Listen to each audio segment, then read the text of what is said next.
Still looking at me.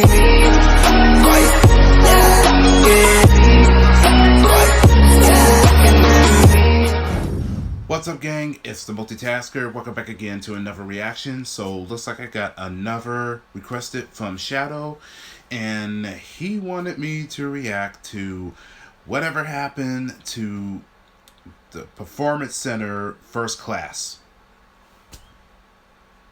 Alright, it is considered as an interesting question exactly where are they now, which that's where that little subtitle is.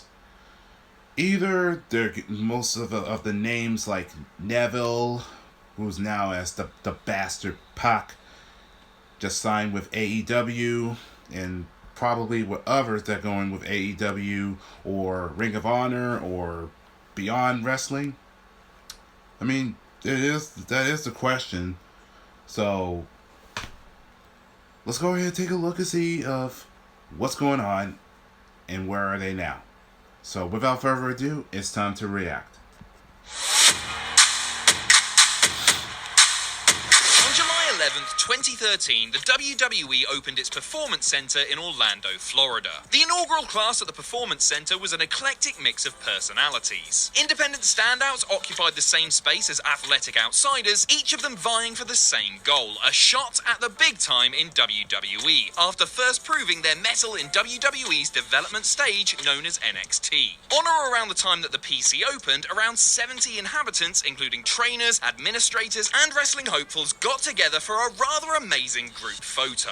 Included in the shot are wrestlers who've gone on to bigger days in WWE's Promised Land, while others washed out of the company after barely making a dent. In between, there are those who just didn't make good on their apparent potential. Each of their stories are unique and truly run the gamut of possibilities. As a challenge to ourselves at Cultaholic, we're going to look back at every single person in this photo, talk about their life inside WWE's realm at the time, and reveal where they all ended up. Mason Ryan, Stevie Ray, Earthquake, Alundra Blaze, Norman Smiley, Zach Gowen, Bam Bam Bigelow, Ahmed Johnson, Tory Wilson, Buff, Bagwell, Robert Gibson, Dave Taylor, Terry Taylor, and Godfather's Hope. This is so comical.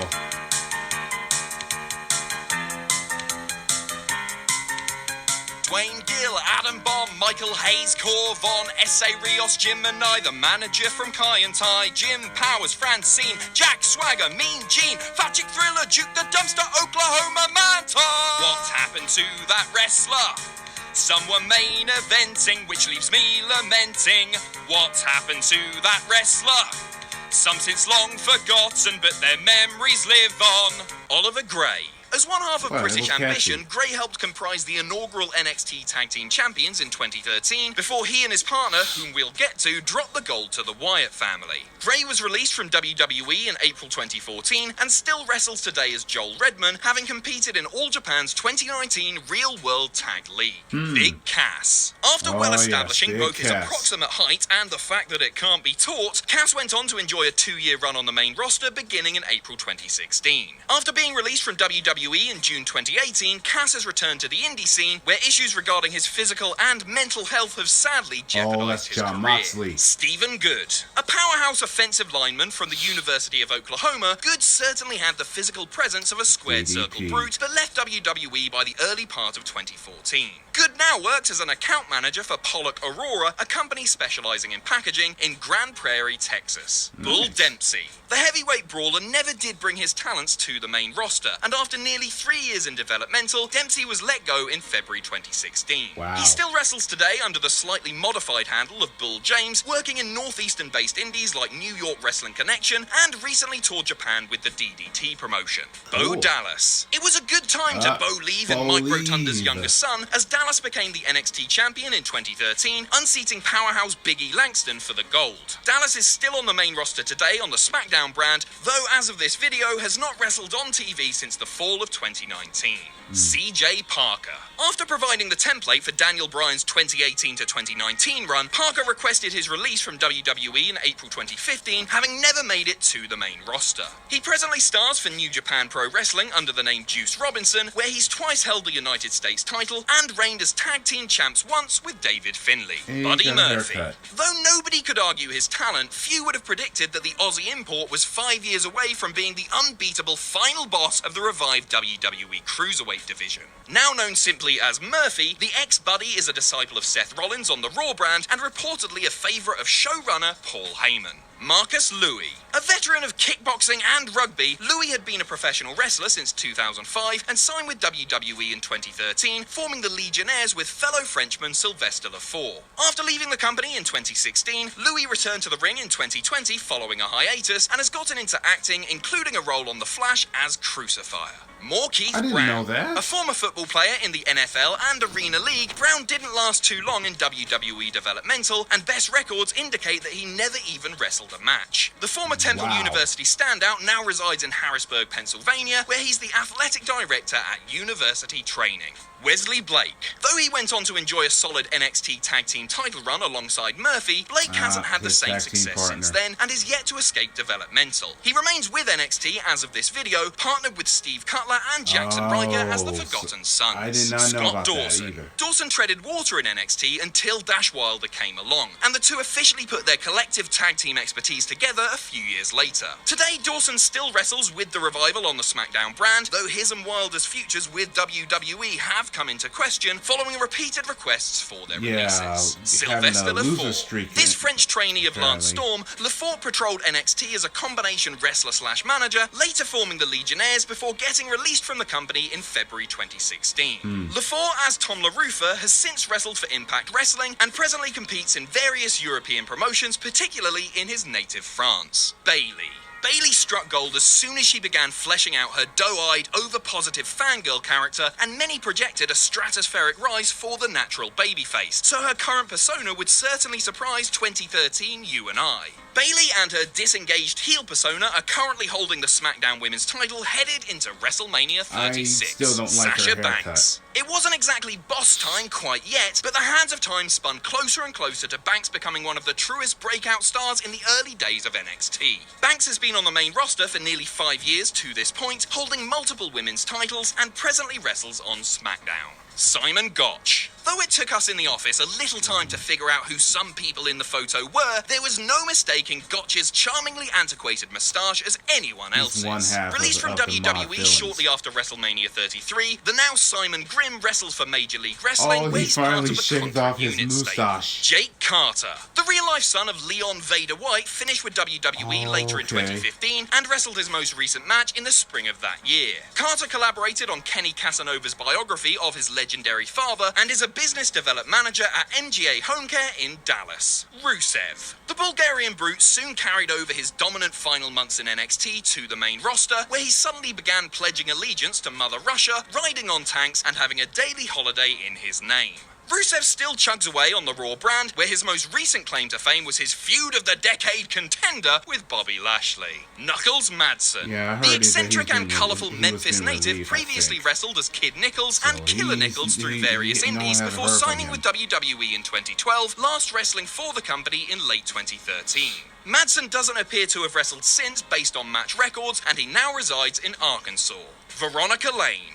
Lane's career as a wrestler was hampered by a leg injury, and although she did cross over into ring announcing and backstage interviewer roles, she opted to leave the company in September 2014. Since leaving WWE, Lane has become a personal trainer in New York. Kendall Sky. Sky was with NXT for roughly the same length as Lane, and although her list of live event matches is much higher, she last worked for the company in late summer of 2014. Sky has since worked as a health and fitness coach, as well as a stuntwoman on movies such as Wonder Woman and Mad Max Fury Road.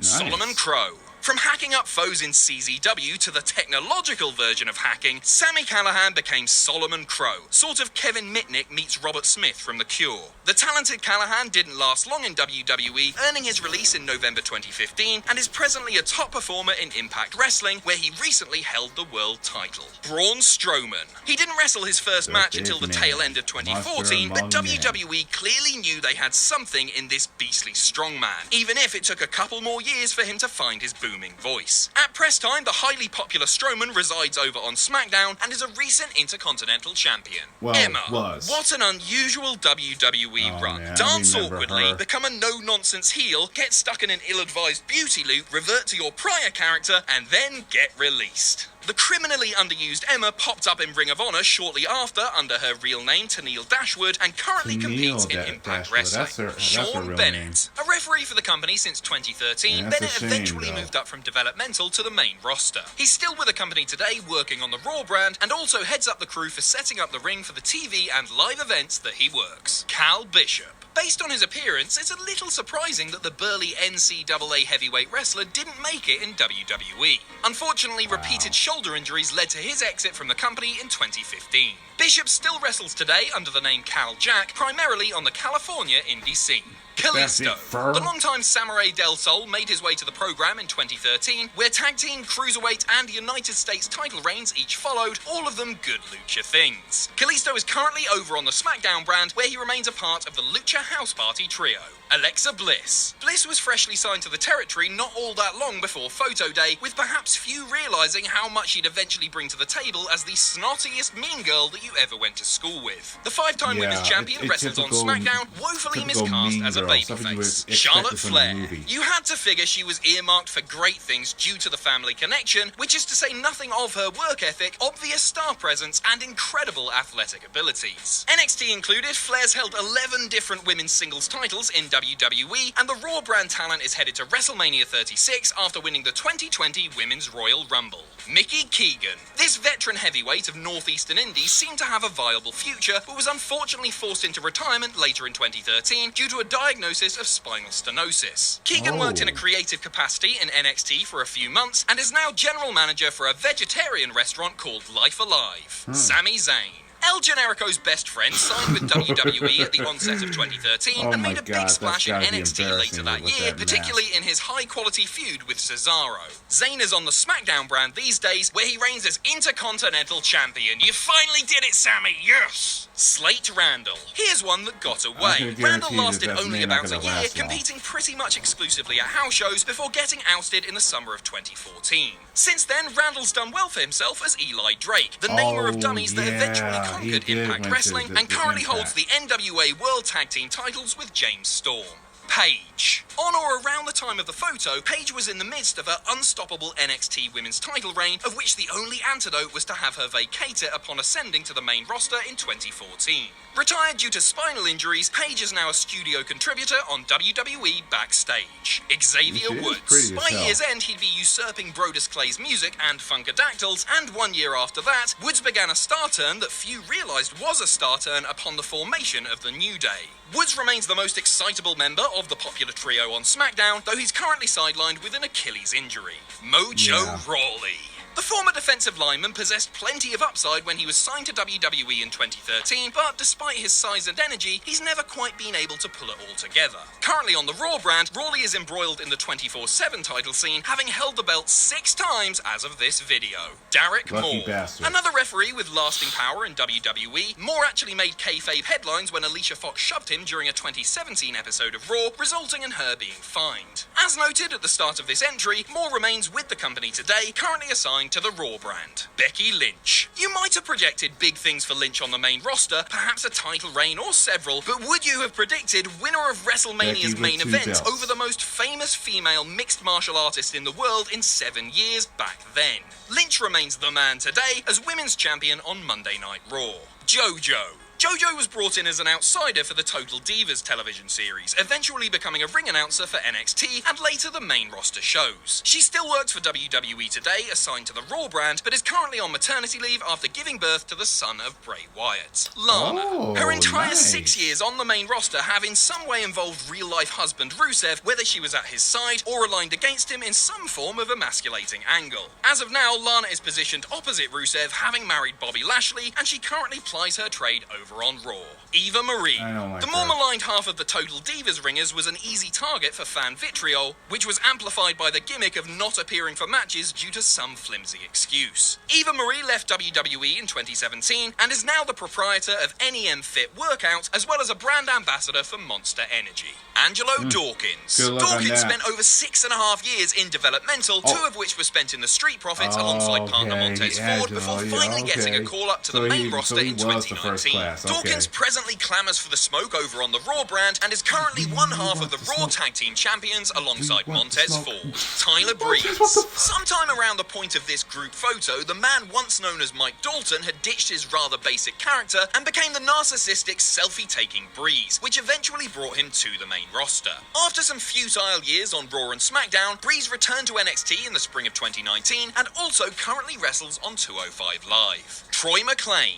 McClain was looking to earn his Masters in Strength and Conditioning at USC when a chance meeting with Rikishi and Gangrel steered him toward professional wrestling. He last wrestled in 2015 and currently hosts several podcasts in the realm of sports and betting, including X and Goal, which is devoted to the reborn XFL. Cassius Ohno. The former Chris Hero had worked in WWE developmental since the early part of 2012, but was released from the company just scant months after this photo was taken. He returned to NXT in late 2016 and remains with the brand today, as the world-travelled veteran works as a player/coach. Jason Jordan. The Indiana University wrestling standout looked to transition well into the world of pro graps, but despite his underappreciated in-ring skill, we'll remember him most as the unlikely son of Kurt Angle. Jordan has unfortunately not wrestled since early 2018 due to a likely career-ending neck injury, but remains with WWE as a backstage producer. Sawyer Fulton. At 6'8" tall and weighing in excess of 300 pounds, the shadow-casting Fulton seemed to have an open road ahead in WWE, but was released from the company in November 2017.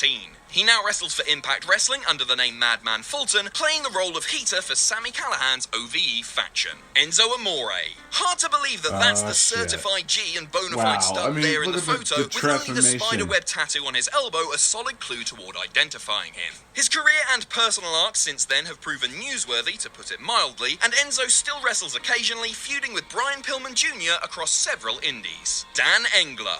Known better to longtime TNA fans as senior official Rudy Charles, Engler refereed his first match at age 18 in 1996 and has donned the stripes for WWE since 2013. Engler moved up to the main brand shortly thereafter and currently officiates matches on Raw. Danilo Amphibio. Amphibio has been involved in the business for close to 2 decades, working multiple jobs to pay for wrestling training, and after so much strain and personal heartache, finally made the WWE dream a reality. Amphibio is still with WWE today, refereeing matches on the SmackDown brand. Jason Ayers. Rounding out the officiating trio in that part of the photo is Ayers, a referee of over 20 years, going back to when he was 16 years old, with Ring of Honor, Evolve, and Dragon Gate on his resume. Like Amphibio, Ayers is currently a referee on SmackDown. Devin Taylor. A soccer player in her youth, Taylor signed with WWE in 2013, working for NXT as both a wrestler and as a backstage interviewer before being released in the fall of 2015.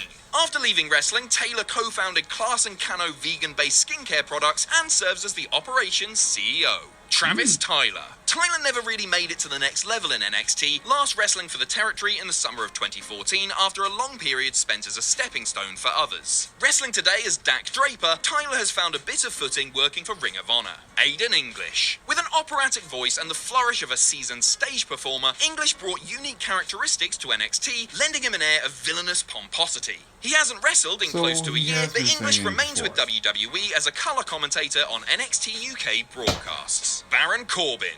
The man who would be king was in the midst of parlaying his deep athletic background of football, boxing, and grappling into a future in sports entertainment. You don't have to look too hard to find Corbin, obviously, as he reigns near the top of SmackDown as one of the more prolific villains. Luther Ward. Ward certainly had the look of a ruthless menace, but the Irish-born competitor faded away from the WWE scene rather quickly, last wrestling for NXT in the September of 2013. Not long after, the real-life Joey Cabray founded the popular and influential over-the-top wrestling promotion in Dublin, which is still going strong today. Mason Ryan. His time as the powerhouse of Nexus version 2 had come and gone, and the imposing Ryan wasn't long for WWE after this photo was taken, exiting the company in April of 2014. Nexus. He last wrestled in late 2015 and currently performs in Las Vegas as part of Cirque du Soleil. Victor. He and Connor's dominance over the NXT tag team title scene seemed to foretell a big run on the main stage, but sadly a half-baked LOD rip-off act combined with poor usage out of the gate spelled doom for the Ascension. Victor received his release from WWE in December 2019 and just recently turned up on the Indies. Connor.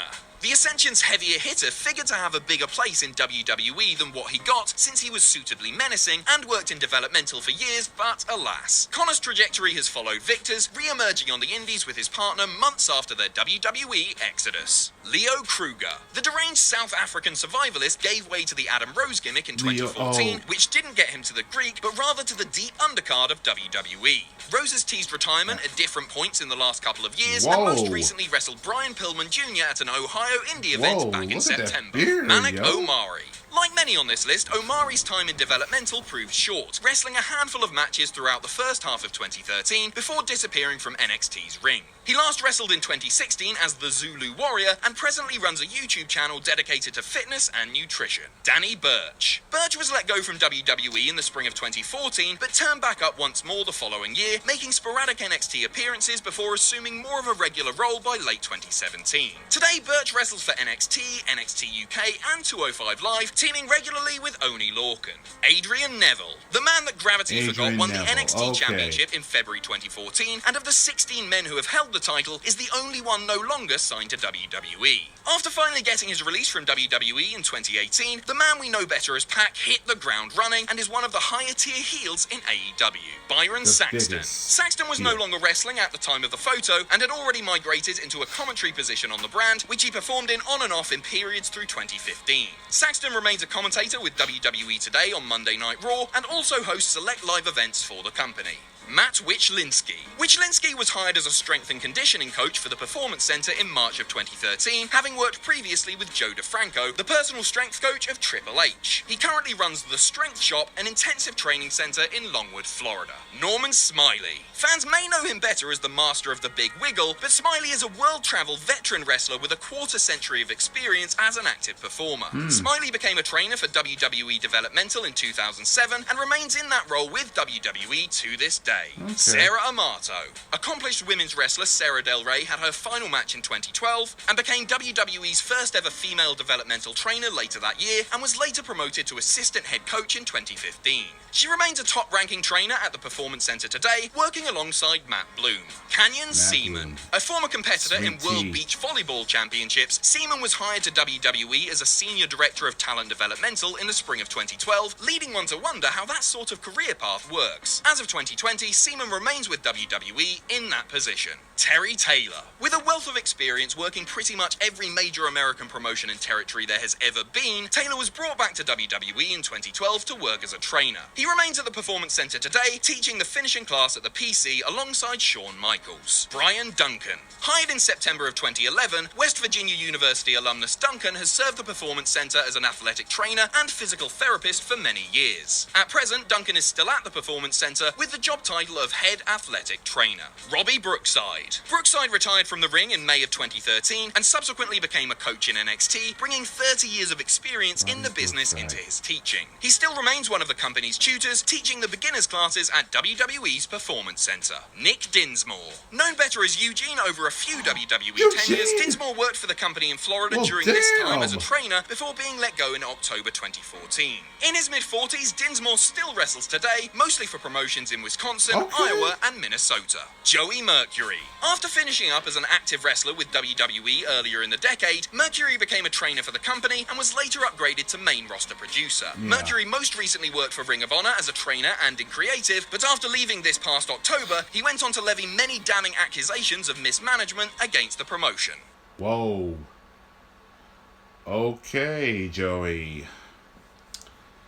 That I definitely don't want to get involved. Okay, that was a very good piece of information that I need to know. And Brookside, yeah, I was questioning in my head. It's like, isn't that the same name of Saya Brookside from NXT UK? Because I think that's her father. I could be I could be right about that, but either way, well, that blew my mind. At least I get to at least we know that well, oh crap, I forgot his actual name, better known as Eugene. So thank you so much. At least that I can get now. I know exactly where are they now and still be in business with WWE. And there are some are basically being signed with other wrestling shows. I think that would be all for tonight. So I don't know about you, but I am ready to call it a bed and get some sleep. But if you enjoyed this, let's leave it a likes and also leave a comments down below. Also wanted to give a shout out to Cultaholic Wrestling, and by the way, catchy song. I'll give it that to you. Thank you so much. And Mighty Venture signing out, but I will catch you all in the next video. So take care, everyone. Good night, and most of all, be safe.